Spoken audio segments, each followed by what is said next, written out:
1962 बर्फ से ढकी ऊंचाइयां, तापमान -20 डिग्री और सामने दुश्मन की पूरी सेना। एक ऐसी लड़ाई जहां 120 भारतीय जवान हजारों चीनी सैनिकों के सामने दीवार बनकर खड़े हो गए। गोली खत्म हो गई, फिर भी लड़ते रहे। जिंदगी खत्म हो गई, लेकिन पोस्ट नहीं छोड़ी। ये सिर्फ एक युद्ध नहीं था, ये था जज्बे, बलिदान और आखिरी सांस तक लड़ने की कहानी। ये कहानी है रेजांग ला की लड़ाई। भारत चीन युद्ध 1962। लद्दाख का इलाका, चारों तरफ बर्फ ही बर्फ। इसी जगह है एक पोस्ट, रेजांग ला, समुद्र तल से करीब 16,000 फीट ऊपर। यहाँ तैनात थी 13 कुमाऊं रेजिमेंट की सी कंपनी। कमांड कर रहे थे मेजर शैतान सिंह। कुल जवान सिर्फ 120, लेकिन सामने हजारों की संख्या में चीनी सेना। नवंबर 1962। ठंड इतनी थी कि बंदूक पकड़ना भी मुश्किल, हवा इतनी तेज कि खड़े रहना भी चुनौती, और सबसे बड़ी बात, न सही बंकर, न पर्याप्त हथियार, न मदद। रेजांग ला की पोस्ट पूरी तरह खुली थी, यानी दुश्मन हर दिशा से हमला कर सकता था। लेकिन भारतीय जवानों के पास एक चीज थी जिसे कोई सेना कभी नहीं हरा सकती, हिम्मत। 18 नवंबर 1962 की सुबह, अभी सूरज भी ठीक से नहीं निकला था, चारों तरफ सन्नाटा था। तभी दूर से हलचल शुरू हुई। चीनी सेना धीरे धीरे आगे बढ़ रही थी, हजारों की संख्या में। उनकी योजना साफ थी, चारों तरफ से घेर कर हमला करना।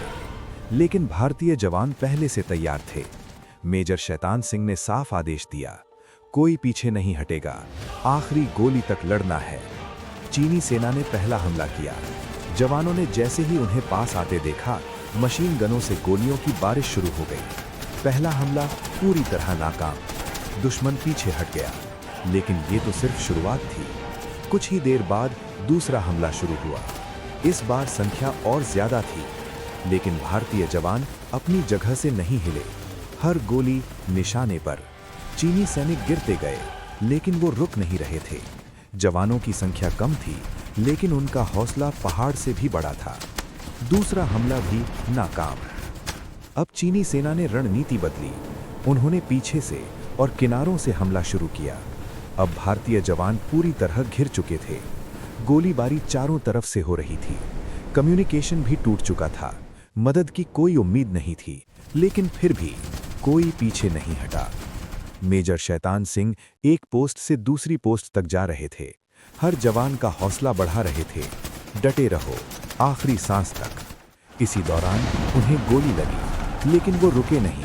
घायल हालत में भी वो अपने जवानों का नेतृत्व करते रहे। उनकी मौजूदगी ही सबके लिए ताकत थी।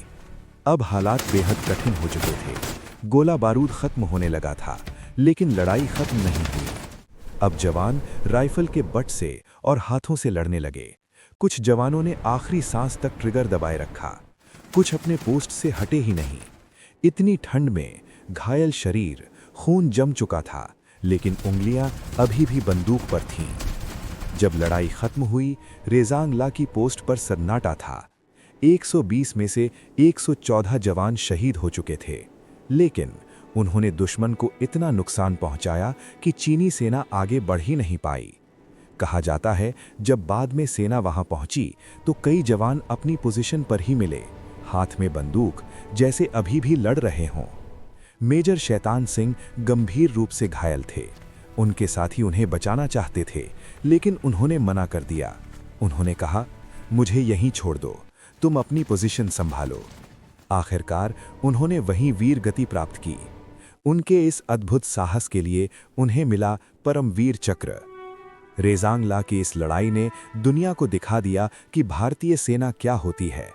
कम संसाधन, कम संख्या, लेकिन जज्बा अटूट। ये लड़ाई सिर्फ हार जीत की नहीं थी, ये थी सम्मान की।